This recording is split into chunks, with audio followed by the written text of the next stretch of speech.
ప్రశాంతంగా జాబులు చేసేవాళ్ళు కానీ, లేక బయట సమాజంలో తిరిగే ఆడవాళ్ళు, మనవాళ్ళు ఎవరైతే ఉన్నారో వాళ్ళందరికీ కూడా చాలా ప్రెషర్‌తో ఉన్నారు చాలామంది కూడా.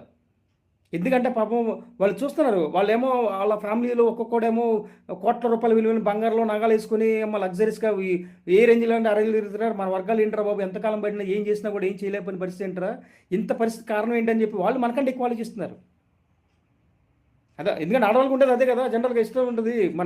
మనం కూడా మంచిగా ఉండాలని కోరుకుంటారు. మనం ఆలోచించేదేంటి? మనోడురా, మనోడు హీరోరా, మన దేవుడురా అని పరిగెత్తుకుంటూ పరిగెడతాం. ఏలమేరిగా పరిగెడతాం. మన దగ్గరున్న ఏలమేరి అదే కదా! అందుకే క్యాష్ చేసుకున్నారు ఆళ్ళందరూ కూడా. ఆ ఏలమేరి తరం ఎప్పుడైతే మన బీసీ వర్గాల్లో మానేస్తారో, నా కొడకా మీ దగ్గర మీటింగ్‌లు రావడం ఏంట్రా అని చెప్పి ఎప్పుడైతే తు అని మొఖాన ఉమ్మేస్తారో, నీ జెండా పట్టుకోవడం నేనేంట్రా అని చెప్పి మా బీసీలు నీ జెండా మోయడం ఏంట్రా అని ఎప్పుడైతే మన బీసీ వర్గాలు వదిలేస్తాయో, ఆ జెండాలు ఎప్పుడైతే భుజాన్ని తీసి అవతల మొఖం మీద విసిరేస్తారో, అప్పుడు మన బీసీ వర్గాలు టాప్ పొజిషన్‌కొస్తాయి. ముందు అది రావాలా. ఆ మార్పు కనపడాలి వాడికి. మనకి